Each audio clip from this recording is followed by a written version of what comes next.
Todos los días son de letras, pero la magia literaria llega con Noche de Letras 2.0. Conduce Leandro Murciego.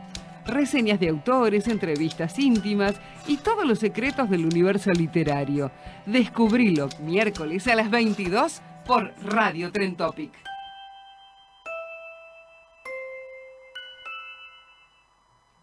Yo.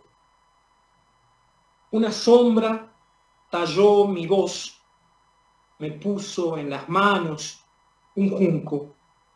Entonces dibujé artificios con tinta, calmé la sed de mirar el mundo que se escurre entre los dedos del vértigo.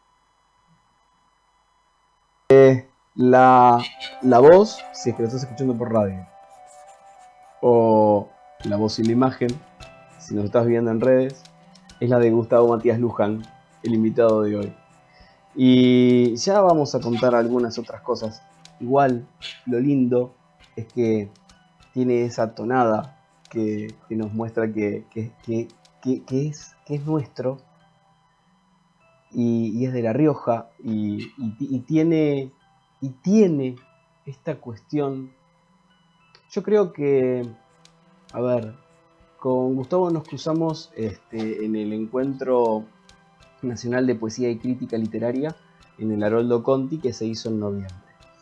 Y creo que yo se lo dije, que para mí es mucho más rico, o mucho más rica, la poesía que hay en el interior que la que tenemos acá.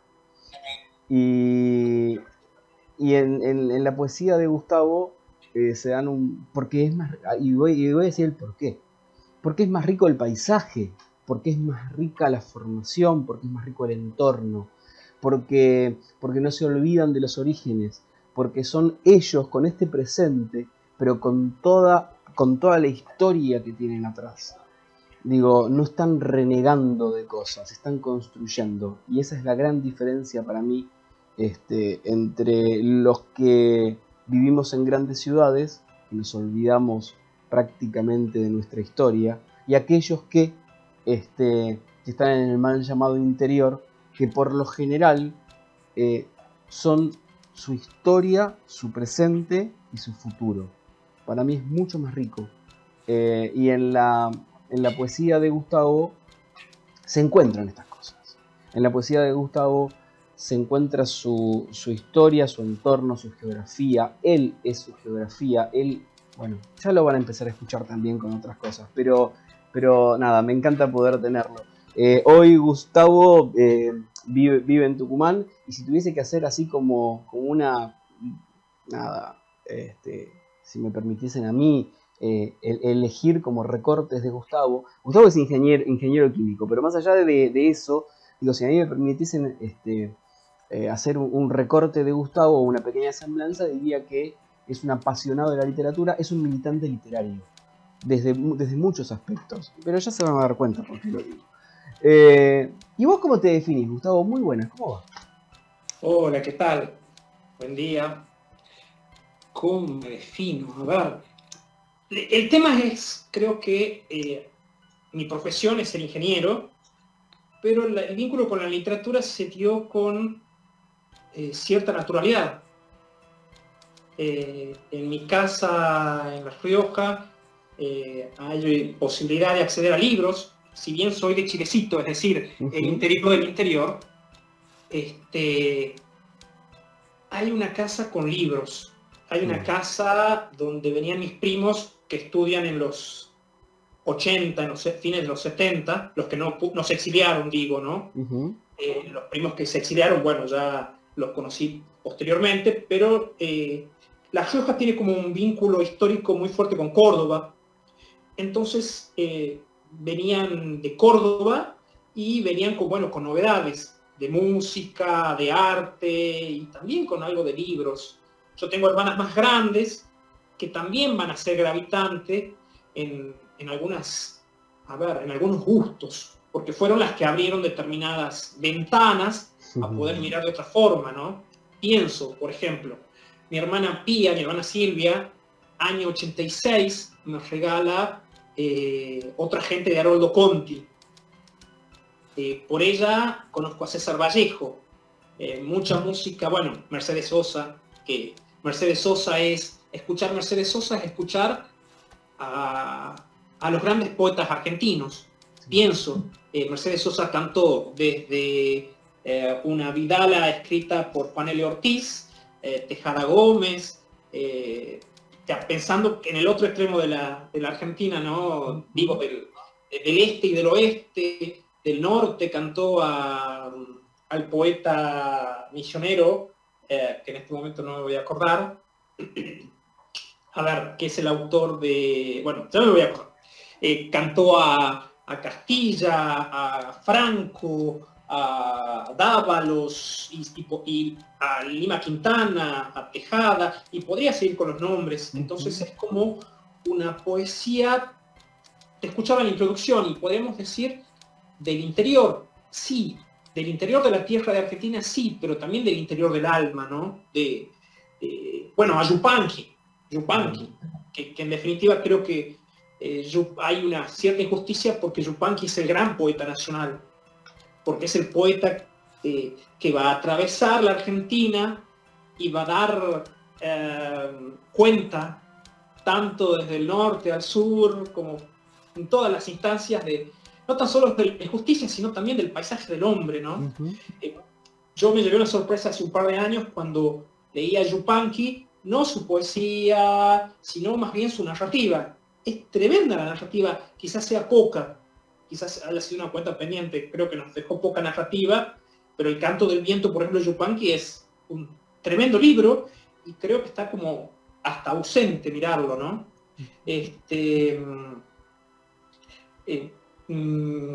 Entonces, ¿cómo me definiría? Es complicado la pregunta. Es muy complicada. Y creo que uno me definiría como un pedacito de muchas cosas, ¿no? De muchas cosas, de muchas vivencias, que en definitiva van a conformar mi identidad, ¿no? Haber nacido en La Rioja, haber tenido toda esa posibilidad, porque de eso estoy seguro que he tenido ciertos privilegios de acceder al arte, a lo cual, en definitiva, el arte va a permitir, cualquier arte, desde la música a la plástica, en definitiva va a permitir que uno pueda relacionarse a tener una relación simbólica con el mundo. Entonces, cuando uno tiene ese acceso, creo que corre con cierta ventaja. Y sí, quizás sea un pedacito de memoria, un pedacito de paisaje. Pienso, yo en los 90, a inicio de los 90, que fue la ponencia que nos vinculó con Leandro, yo al Trilce en el Conti llevé una ponencia vinculada a un hecho que es gravitante en mi vida y que se trata de un taller literario que tenía la poeta Lucía Carmona en su casa, pero lo hacía de pura militante de la poesía, ¿no? Y lo seguimos haciendo ahora vía virtual, después de muchos años volvió a activarse ese taller.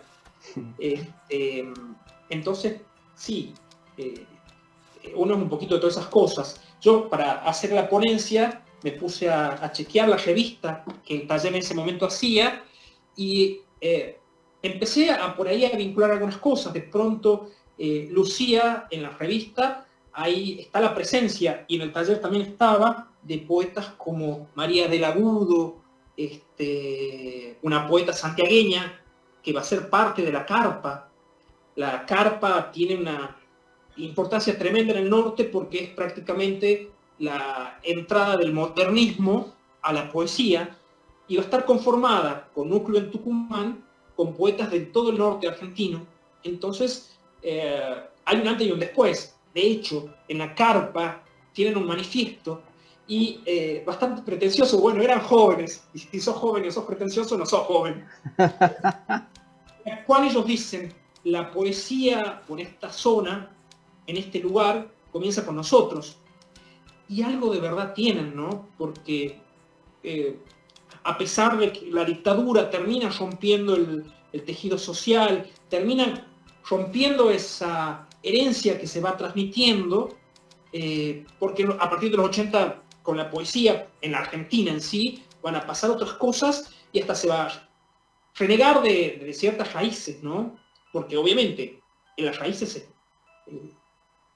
hay como un corte. Vuelvo, entre esos poetas está del taller, digo, está Walter Adet, hay poetas, entonces hay alguna razón por la que también uno mira de determinada forma, ¿no? Y no es chauvinismo, porque por ejemplo, uno agarra a Franco, al poeta catamarqueño, digo, al gran poeta catamarqueño, y Franco o Castilla de pronto, que tiene como epígrafe en un poema un haiku, es decir, es gente que estaba mirando otra cosa, ¿no? Pensaba, Franco en el prólogo de Guitarra hace una vinculación entre la copla norteña, que pone la mirada en el paisaje, y también el espíritu del haiku. Es decir, hay como una cuestión en la poesía del norte en la cual es el hombre, no mirando el paisaje, sino es el hombre que escribe en el paisaje, lo cual genera como quizás cierta hermandad, y no tan solo por ser breve entre el haiku y la copla en el norte, sino también en la intención, ¿no? del hombre, porque imagínate una campesina que cantaba hace 50 años en la montaña, cuidando las ovejas sola. Había algo también, creo que, de la contemplación del abismo, de la contemplación del silencio, de la contemplación de la soledad. Y creo que tienen mucho la poesía oriental de eso, ¿no? Y bueno, creo que soy un poquito de todo eso. Pero también hay lecturas de los Beat, a quien adoro. Digamos, si fuiste joven, escribiste poesía y no quisiste hacer beat, no fuiste joven. Digo, porque esto de agarrar la mochila en las vacaciones y tener toda esa... Digo, no ser turista, sino ser viajero y tener la posibilidad de... Bueno, tenía planificado irme para el norte, llegó el momento y pegaste la vuelta, el volantazo y terminaste en el este. O sea que creo que... Sí, un poquito de todo eso, ¿no? Me encanta. Me encanta porque creo que una de las cosas que más me gustó de Gustavo, previo a haberlo leído, porque en realidad ya con su ponencia me gustó esta pasión que tiene por la literatura, este conocimiento que tiene por la literatura y esta lectura que hace de la literatura.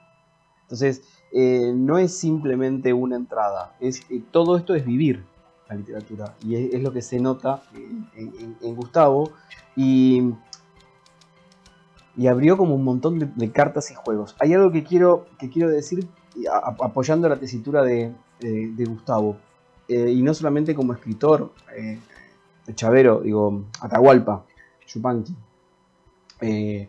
sino como artista. La profundidad yo diría, por esta tierra Atahualpa, y del otro lado del Río de la Plata, Alfredo Zitarrosa, eran hombres que hablaban y pintaban el paisaje exterior, pero estaban pintando el paisaje interior, y por eso andaba también en Francia. Y cuando no había esa referencia en Francia, ningún francés había una referencia al paisaje argentino que pintaba Atahualpa, pero que obviamente el paisaje argentino que pintaba Atahualpa del exterior, que lo rodeaba, no era el mismo, pero el interior que estaba pintando al describir ese exterior era el que también permitía unir estos puentes y sentirse identificado. Entonces es este mismo camino en el que a lo mejor transita por muchos momentos la mal llamada literatura del interior de nuestro país, y que tiene vinculaciones tan fuertes como la puede tener con el haiku, Entonces digo, esta cuestión también yo me animaría a tirar casi un tiro al aire y que haya muchísimos que me quieran refutar, pero que mucha de esta literatura que a lo mejor está hablando de una mujer sola con sus ovejas en la mitad de un monte, que no tiene mucha diferenciación a la soledad que a lo mejor por momentos plantea Borges adelante de un espejo. Es decir, nos pintamos seres humanos con los colores y los pinceles que tenemos, pero seguimos siendo seres humanos en el interior, en el exterior, en cualquier lugar del mundo. Y esto es lo más fantástico. Gustavo, hablaste de un montón de cosas, pero yo sé que hay gente que no va a tener muy en claro qué es algo y quiero que lo aclares porque después del programa de hoy estimo que hay varios que van a querer buscar qué es la carpa. ¿Qué fue la carpa? A ver, la carpa es un colectivo cultural que, comandado, si se puede decir, o quizás ahí el gestor que llevaba un poco las riendas, fue Raúl Galán, un poeta jujeño. Tengo que irme un poquito más atrás. Cuando se da el desarrollo de la industria azucarera en Tucumán, a partir de fines del siglo XVIII, en Tucumán se da la primera industria pesada de la Argentina, que son justamente la fabricación del azúcar. Por eso llegan las vías del tren a Tucumán rápido, porque necesitaba esa comercialización. Eso también traccionó para que se fundara la Universidad Nacional de Tucumán. Y todos esos elementos, es decir, tener poderío comercial, por eso no es casual que haya presidentes nacidos por estas zonas, o personajes gravitantes en la historia y en la política argentina de fines del siglo XIX, porque es un momento de auge, y de bastante migraciones internas, de Salta, venir a los campesinos a trabajar en Tucumán, de Santiago del Estero, un poco de Catamarca, porque claro, se necesitaba una enorme cantidad de mano de obra para que levanten la caña, para que la procesen, porque si bien había incorporación de tecnología, de máquinas de vapor, turbinas, pero se necesitaba, bueno, mucha mano de obra.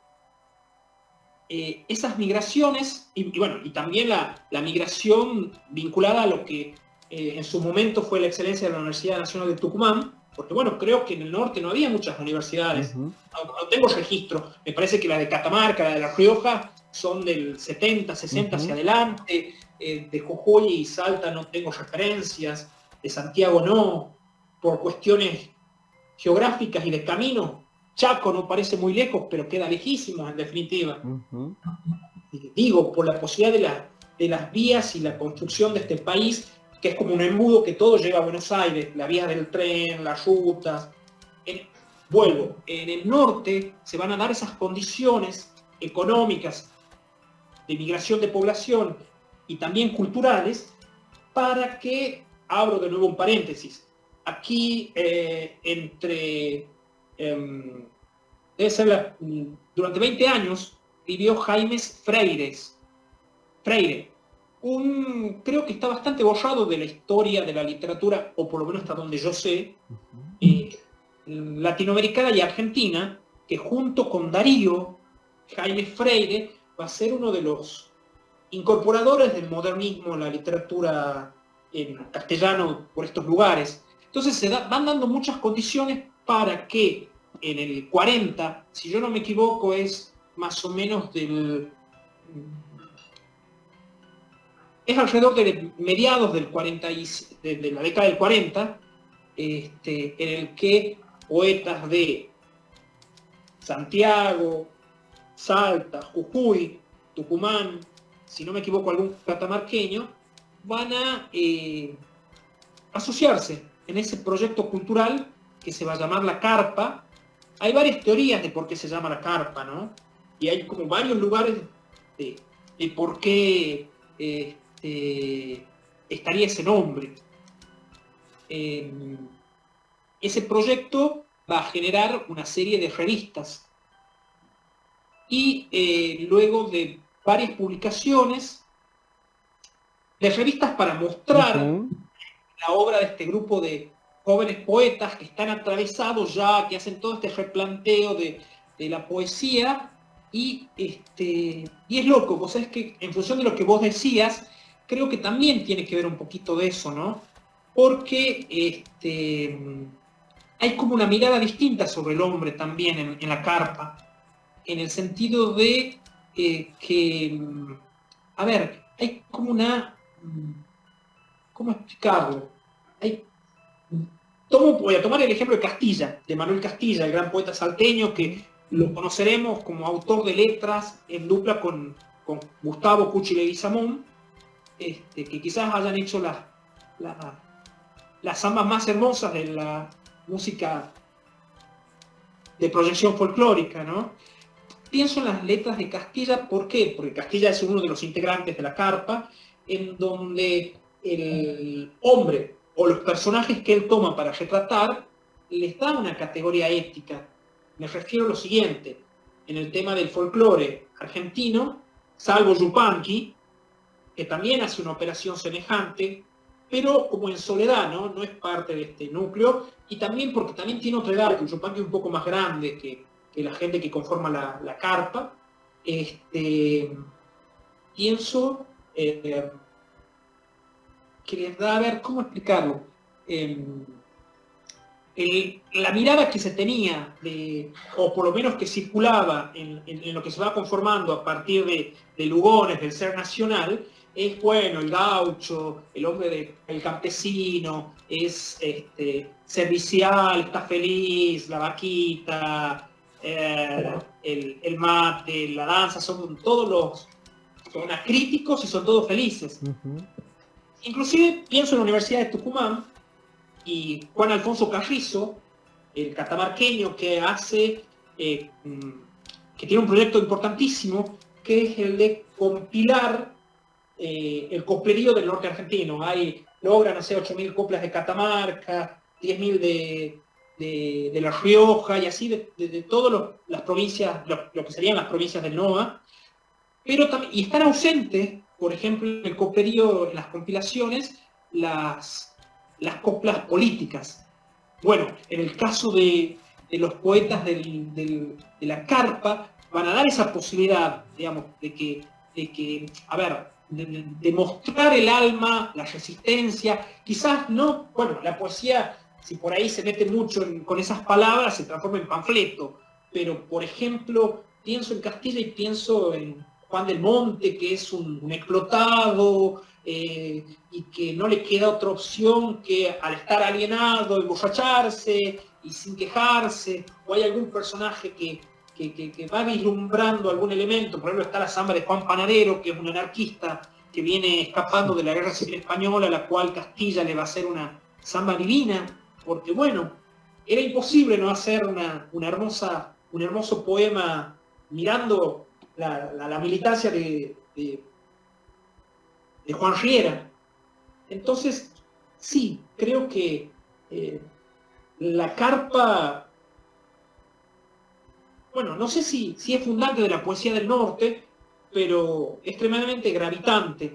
Y increíblemente creo que hay una generación y hay como ciertos compañeros que están escribiendo y están mirando de nuevo a esa poesía, no para replicarla, sino para empezar a dialogar, porque creo que bueno, sí, creo que eso va a terminar constituyendo con ciertas identidades. Es posible que se cruce, cuando uno escriba, no sé, a Raúl Galán o a Castilla, como te digo, se cruce con algo de Franco Jara, algo de, no sé, de Carlos William, ya, porque ya es, bueno, el acceso a la tecnología permite eso, pero si no está esa presencia de los que te antecedieron, creo que está el riesgo de terminar, a ver, haciendo obras que son cáscaras, ¿no? Está bueno escribir sobre, no sé, nada, eso. Creo que la identidad siempre es necesaria para hacer cuando uno está parado. Ahora, vos que estás del otro lado y estás escuchando a Gustavo, ¿te das cuenta por qué decía lo de un tipo que milita la literatura? Porque no simplemente la transita desde la escritura, sino que a su vez se está nutriendo sistemáticamente, pero a su vez, aparte de nutrirse porque le interesa, porque le gusta, porque tiene hambre de esto, es evidente. Digo, también lo que es recontra interesante son las relaciones, las vinculaciones que genera. Digo, y acá esto es lo que para mí es hoy, al día de hoy, recontra necesario en el ambiente literario. El pensarse. Y el pensarse tiene que ver con la historia que tuvimos también. No es simplemente creer que estamos fundando todo el tiempo la poesía. Darnos cuenta que hay un mundo que ya dijo casi que lo mismo. Y lo dijo a veces hasta con muchas más herramientas de las que tenemos hoy. Entonces, a mí me parece que es apasionante y que podríamos llegar a hacer 14 programas con Gustavo hablando de distintas cosas. Y lo más interesante del caso es que nos va a parecer interesantísimo todos los temas y que el tipo no se va a mostrar como escritor, creo que en ningún momento, pero él tiene una poesía que justamente es muy rica y que está respaldada desde una construcción y sin miedo a la palabra ideológica, una construcción ideológica de su rol de poeta, de su lugar en el mundo y de lo que quiere transmitir. Léenos otra cosa tuya, Gus, dale. Y después seguimos hablando porque es recontra apasionante todo. Vale. A ver. Voy a leer un poema que se llama ¿Para qué crecer? En aquellos años subía un ogal añoso, llegaba a lo alto con las pequeñas piernas y con los pequeños brazos trepaba para poner el mundo cabeza abajo.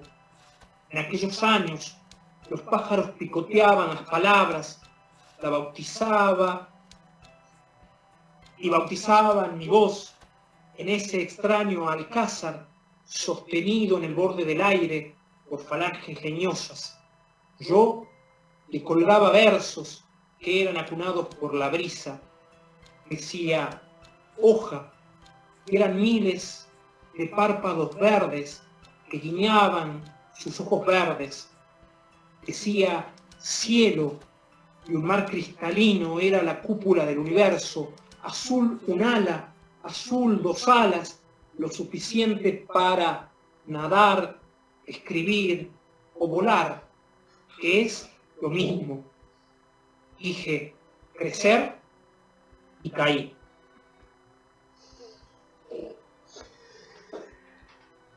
Ay, tengo varias preguntas más. ¿Qué buscaba el Gustavo que empezó con el taller de Lucía en la literatura y qué busca el de hoy?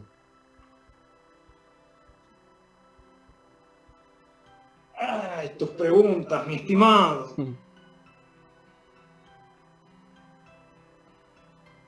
Lo que pasa es que, a ver, la literatura entró con cierta naturalidad. Yo me acuerdo a mi mamá leyéndome cuentos.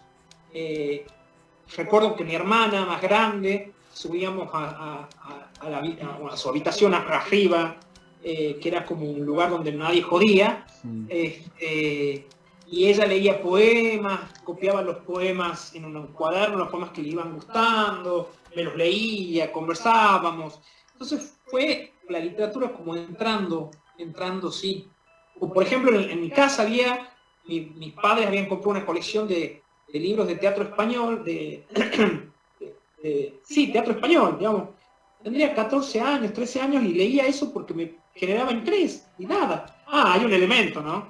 Que me acuerdo alguna vez que yo he tenido, no sé, 9 años, 8 años y le digo a mi papá que estaba aburrido. Onda, salgamos a pasear. Y mi papá me dijo, che, mirá, ahora no puedo. Mirá, ¿qué tal si te sentás a leer? Y bueno, y yo siempre ando con un libro cerca, entonces creo que la última vez que me aburrí fue esa. Porque, qué sé yo, es tan corta la vida y la literatura permite, no sé, acceder a otros mundos. Y esto parece como dicho por muchas, casi como un tips, ¿no? Que la literatura permite acceder a otras vidas, nada, pero es completamente real, digamos, con la literatura, sé, uno puede ser una hormiga, puede ser un rey, un mendigo, un extraterrestre. Digo, la literatura o la palabra literaria va a venir a revertir la realidad, quizás, ¿no? Y quizás, digo, cuando la literatura no es tan solo catarsis, sino también es exploración, experimentación, búsqueda. Y si es catarsis, no pasa nada, está bien. Mientras, porque, a ver, la literatura es artificio en definitiva, pero también es emoción. Y creo que si no tiene esas dos piernas, no camina. Entonces, que en definitiva es lo que nos va a permitir, como vos recién decías, identificarnos. Y sí, creo que no hay mucha diferencia entre aquel y el de hoy, únicamente que ahora tengo muchas más lecturas. Y sí. Sí, no problematizo esa cuestión, ¿no? La tomo como... Son parte del deseo, ¿no? Por ejemplo, ahora estoy deseando, estos días dije, me tengo que comprar el último libro de la Aurora Venturini, que se llama Los Rieles, que salió hace poquito, y creo que va a ser el regalo de Arbolito. Y nada, y está ese deseo, esa pulsión, porque bueno, la adoro a ella como personaje, adoro su obra. Entonces, bueno, sí, es como también, dije catarsis recién, ¿no? Pero también, quizás sea también un poco eso la lectura, pero no se queda ahí, ¿no? Digo, porque quizás, a ver, sea entretenimiento también, pero también es necesaria que haya algo de indagación a partir de algún personaje, a partir de las decisiones que toma algún personaje, y diga, pucha, ¿por qué hizo que ese personaje haga eso? O digas, bien, qué buena decisión que tomó. Y nada, y creo que, bueno, sí, eso, creo que hay más lecturas nada más en mi vida que lo que era en aquel momento, por suerte. Es fantástico porque cuando hablas te vas enganchando hablando de literatura, se te va iluminando la sonrisa. Entonces digo, son estas cosas que terminan mostrando lo que te genera, y creo que no hay nada mejor para invitar a otros a la lectura que encontrar este tipo de cosas, porque se puede explicar de mil maneras por qué vale leer, pero lo que no se puede explicar es lo que se siente, lo que siente alguien que logra esa transformación, y por eso está buenísimo, y por eso es una de las tantas cosas que celebro que en este programa de radio tengamos imagen, para que puedan compartir algo que si no quedaría en algún otro momento en un estudio o en una comunicación telefónica, que a lo mejor quizás se puede transmitir esto, pero ver cómo se enciende una sonrisa es fantástico. Ahora, en este recorrido que tiene a lo largo de su interesante vida literaria, vida literaria, digo, Gustavo, aparecen, digo, los talleres literarios, ¿no? O aparece un taller específico. Pero en ese taller específico, evidentemente, y por todo lo que ya comentó Gustavo, ahí no se trabajaba simplemente literatura. Digo, evidentemente se estuvo cincelando un montón de otras características del ser humano, de todos esos seres humanos que estaban ahí, que fueron las que, digo, y como mirar solamente dos polos, fueron las que les permitieron en aquel momento de adolescentes disfrutar de ese espacio vivir ese espacio, y hoy de adultos les permitió reencontrarse, pandemia mediante, y que también resignificó un montón de cosas, digo, y poder reencontrarse en estas dos puntas con motores muy parecidos, obviamente con un tránsito de vida en el medio, pero que evidentemente están todos tallados, quedaron todos tallados, y esto fue mucho más de una cuestión de lindos versos, y todos ustedes empezaron a ser portavoces literarias, cada uno desde su lugar prácticamente. Pero contanos vos cómo también haces esa lectura de ese inicio, en ese taller de adolescentes, y hoy, y en el medio de tu recorrido. Vos sabés que creo que, a ver, hay otro taller que es importantísimo en mi vida, ¿no? Ajá. Y se da hace 10 años, en el cual, en un programa socioeducativo, que era un proyecto de nación, que se llamaba CAP, Centro de Actividades Juveniles, que se daban los fines de semana para escuelas secundarias. Me invitan bueno, por tener muchos libros, la persona que tiene que coordinar ese centro de actividades juveniles hace una lectura y dice, bueno, estaría bueno que traigamos un taller de lectura a los pibes, porque bueno, en esa escuela la biblioteca era como que, bueno, los libros no hay que ensuciarlos, hay que cuidarlos bajo llave. Me proponen hacer un taller de lectura durante un mes y eso se terminó durando 6 años, y que después, naturalmente, se fue transformando en un taller de escritura. Con esos pibes se terminaron publicando 2 libros, con algunas anécdotas, y desde ya con la obra de ellos, y fue como también volviendo a fluir con cierta naturalidad, porque no hubo, bueno, hoy nos vamos a sentar a escribir tal cosa. Era como muy lúdico, porque en esa escuela se interaccionaba con los talleres de música, con el taller de teatro, con el taller de baile, y al final era, cuando hacíamos las puestas, cuando nos invitaban, eran como puestas multiartísticas, porque se cruzaba todo. Se cruzaba la música porque los pibes se cruzaban, porque los talleres eran de puertas abiertas, algunos se aburría, cosa que no pasaba. Y es muy loco decir que un pibe no se aburra cuando están acostumbrados a la estimulación constante, bueno, porque es lo que les tocó, y de pronto estar enganchados con lecturas, con la escritura. Es como extraño pensar en un adolescente que no se aburra. Y quizás porque también los talleres tenían esa dinámica intensa o pasional. Y ahí viene donde lo engancho al otro taller, ¿no? Porque yo, siendo ingeniero, por ahí me tocó dar capacitación a docentes que habían estudiado literatura, que es como muy loco, para decir, che, ¿cómo haces que un pibe lea? O que, más complicado, escriba. O aumentamos la apuesta, o que un pibe intente hacer literatura y que pueda diferenciar con que, bueno, no, escribo tal cosa y queda ahí, sino que también el pibe tenga una búsqueda como, che, esto se puede corregir, ¿cómo puedo decir esto? Mirá, no me cierra, y puedo contarte cientos de anécdotas en donde uno dice, wow, ¿qué pasó aquí?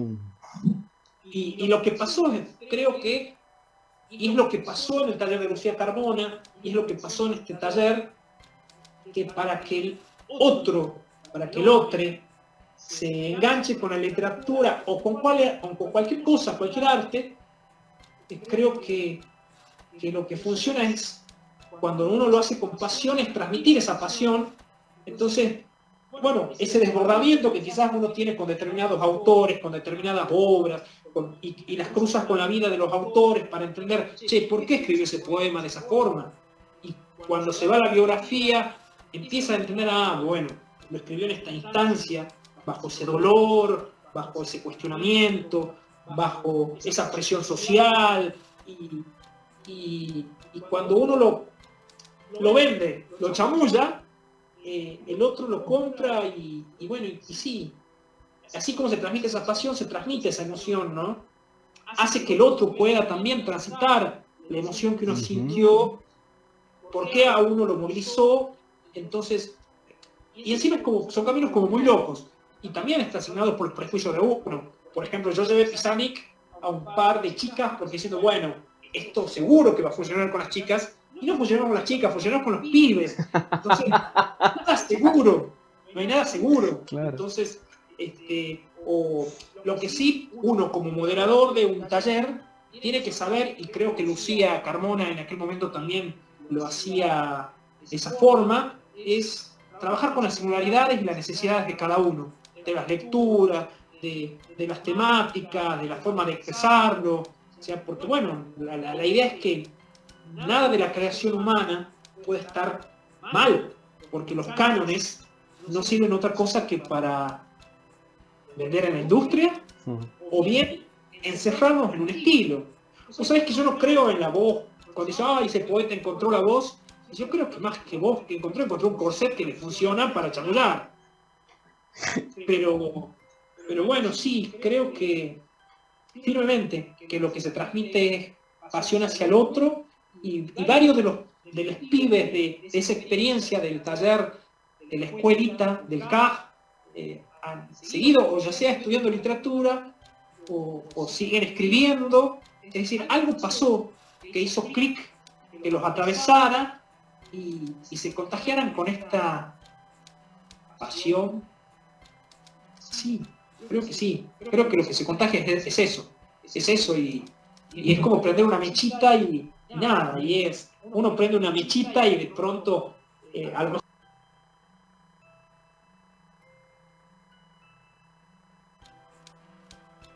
esa mecha se apaga, estaba mojada y se apaga al rato, o a lo mejor se transforma en un incendio en otra persona. Vean, esto lo que estoy diciendo no es nada original, me hizo acordar a los fueguitos de Galeano, ¿no? Totalmente. Esto de que habrá fueguitos con poca luz y habrá fueguitos, y quizás en este tema sea yo medio intenso, y me encantaría hacer, o quizás me encantaría hacerlo, y contagiar ese fueguito, ¿no? Porque bueno, son caminos bastante gratos, en definitiva, de hablar, de encontrar gente como vos en estas casualidades o cosas locas en el andar que brillen en la misma onda, ¿no? Es como, y me voy a un concepto de la física, que es la frecuencia natural. ¿Viste por qué los soldados rompen marcha en los puentes? Cuando los soldados van marchando, el jefe le dice, rompan la marcha para pasar el puente, porque ¿qué sucede? Si los soldados llegasen a marchar en la misma frecuencia natural del puente, el puente se quiebra, colapsa. Y creo que en la literatura pasa lo mismo. En la literatura, en el arte, pasa lo mismo. Se trata de esto, de vibrar en la misma frecuencia. Por ejemplo, me pasó algo como loco cuando estuve en el Conti estos días, y me pasó muchas veces también, ¿no? Me sentí dentro de la misma tribu, con gente que vino del sur, de Comodoro Rivadavia, con gente que vino de Mendoza, con gente que vino de Misiones, y con gente que no conocían. Entonces era eso, sentirse en la misma tribu, vibrar en la misma frecuencia natural, de tener, sí, más encuentros que cosas no en común, ¿no? Totalmente. Totalmente. Hermoso, digo, porque también entender que no es algo que empieza y termina en cada uno en la literatura. Que justamente, como vos decís, puede ser un puente, que como vos decís, puede ser un territorio a habitar. Entonces, eso es, creo que, lo más interesante. Y que en realidad es un territorio a cohabitar. Y es ahí donde aparecen estas cuestiones también de esos reflejos que a lo mejor, digo, ¿cómo entendió otro este texto? ¿Cómo lo vivió? Ahí es donde también empezamos a aprender a crecer en otras direcciones.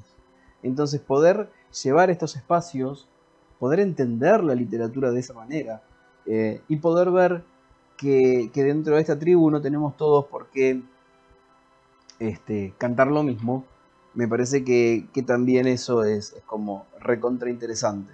Y que en gran parte tiene que ver con todo lo que venís diciendo desde que iniciamos la charla hoy. Porque el traer a tantos autores, el traer los nombres y el recorrido y el trabajo de tantos autores a la charla, evidentemente no todos vibran o caminan hacia el mismo lugar, pero sí vibran en la misma frecuencia. Entonces, digo, entender ese reconocimiento, dar ese reconocimiento, darse el lugar para mirarlo, es como recontra interesante. Pero me parece que justamente, y ahí también traigo así a la mesa estos encuentros que deberían ser, igual es un muy buen primer paso, lo que sucedió en el Conti en noviembre. Solo digo que tenemos que trabajar para difundirlos más, esos encuentros. Porque necesitamos que esos encuentros sean más abiertos. Porque aparte vamos a crecer todos muchísimo más así. Y esta cuestión de decir, bueno, estos espacios son los que nos permiten pensarnos, repensarnos, compartir con otros. Y esos otros son los que nos alimentan. Entonces es fantástico. Digo, es un ganar-ganar, como tanto se usa ahora, ¿no? Y es, bueno, bienvenido. Digo, son espacios para poder vincularse, conocerse, generar vínculos, redes y seguir creciendo. Y esta cuestión me parece como vital. El crecimiento hacia la visibilización. Nosotros crecemos cuando damos la posibilidad de que otros se visualicen, que puedan tener su espacio, dar su voz. Y esa es la única manera de crecer. Si no, va a haber solamente 3 miradas. Y vamos a seguir siendo tan pobres como hoy. Así que nada, es fantástico. Léenos otro texto tuyo, por favor. Vamos, a ver. Este se llama, y tiene un poco que ver con lo que venimos hablando, de Pan. Estamos forjados de historias, de partes, de historias que resuenan, y también de las extraviadas, que son un abismo en el plexo solar. Sí, creyendo que la salvación era fabricar caminos con la voz como forma de regreso.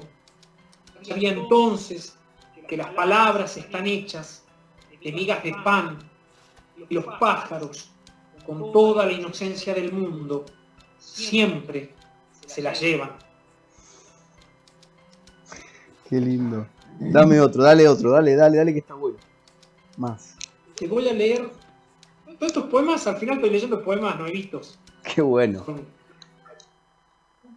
Te voy a leer un poema que escribí ahora en agosto, cuando me enteré que había fallecido Estela Figueroa, esa hada que nunca invitaron a las fiestas, que es una poderosísima, tremenda poeta.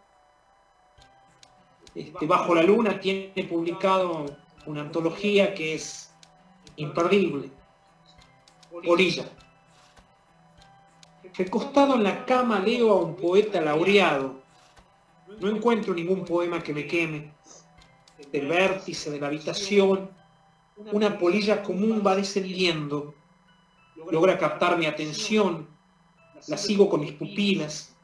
Su vuelo ladeado me recuerda los manotazos de un ahogado. Cae al piso. Su aleteo va apagándose rítmicamente, como el parpadeo de los agonizantes, hasta quedar congelada. Mi respiración, por un instante, parece contenida también. Le quito los ojos. El cajón de la mesa de luz, tanteo y saco una lupa escolar. De rodillas acerco la lente y descubro que la polilla común parece una hadita con delicados y brutales filigranas en las alas. Nos recuerdan encajes en las ropas de los ángeles arcabuceos, de Uquía y de Casabindo. Le digo, le digo, en lo mínimo puede estar la belleza, todo depende de la escala. Fío, pienso en el poeta laureado, en sus fiestas y en sus artificios. Pienso en la naturaleza y en las estelas que deja como las verdaderas madres de todas las experiencias estéticas y divinas. Qué lindo. Se nos fue el programa. Bueno, invitaciones te voy a hacer después por privado, pero tengo ganas de hacer más cosas. Me gusta y celebro y me gusta la pasión que tiene Gustavo por la literatura. Esas son las cosas que me parece que son... ¿qué es lo mejor que podemos llegar a transmitir para que otros se quieran sumar a este hermoso recorrido? Un hermoso recorrido que creo que la mejor y más revolucionaria tarea que podemos tener algunos que estamos pisando esta tierra literaria es la de democratizar y llevar a los demás este acceso. Porque no es un nicho el mundo de la escritura, porque no es para unos elegidos el mundo de la literatura. Lo dijo alguien que lo quisieron poner en un nicho y al cual yo lo puse durante muchísimo tiempo, que es Jorge Luis Borges. Lo puse en el nicho de mis enemigos para terminar haciéndolo y tenerlo en el pedestal de mis amigos.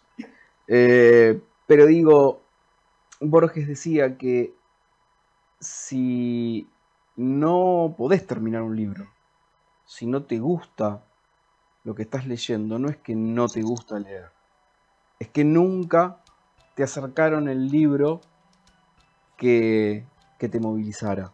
Lo decía de otra manera, pero la realidad es esta. La realidad es que tener la libertad de poder acceder a todos los libros que nos interesen, que tengamos cerca y ver si nos sirve y dejarlo sin ningún tipo de culpa. Porque el universo literario es riquísimo. El tema es que no porque no nos conmueva algo es culpa nuestra. La culpa nunca es del lector. Esto es así de simple. Es una invitación para que todos puedan pisar, cohabitar y disfrutar del territorio literario. Y Gustavo es uno de estos tipos que hace posible esto. Así que, nada, fantástico. Después sigo con un par de audios como para charlar con vos y hacerte esta invitación formal a otros espacios. Gustavo, millón de gracias. ¿Cómo hace la gente para ubicarte y para seguir leyéndote?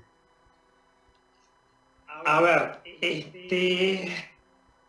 yo soy parte del staff de la revista El Ganso Negro. Ahí hago pequeños ensayos mensualmente. Y bueno, ahí está mi contacto. Mi libro, que tengo uno solo por el momento, que se llama Quedarse con la Luz, anda creo que en Mercado Libre, hay algunas formas de conseguirlo. Exactamente ese. Esperemos que el 2023 venga por lo menos con 2 libros, porque hay material. Hay que ver cómo empieza a circular ese material. Esencialmente, bueno, en las redes sociales de uno.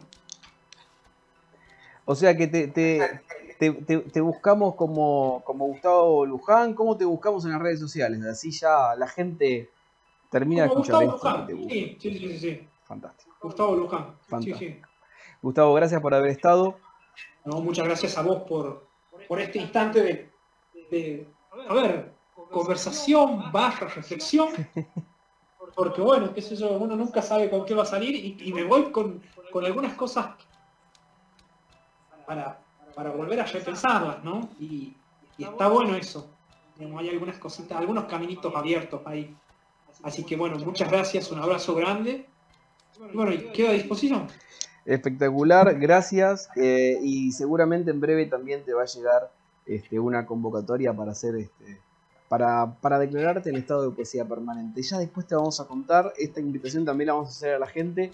La idea va a ser terminar este año y empezar el próximo con un montón de videos y de poemas como para compartir con la gente y para seguir invitando a este territorio literario. Que vayan muchos poemas, pero que vengan muchos más. Esa también es la idea.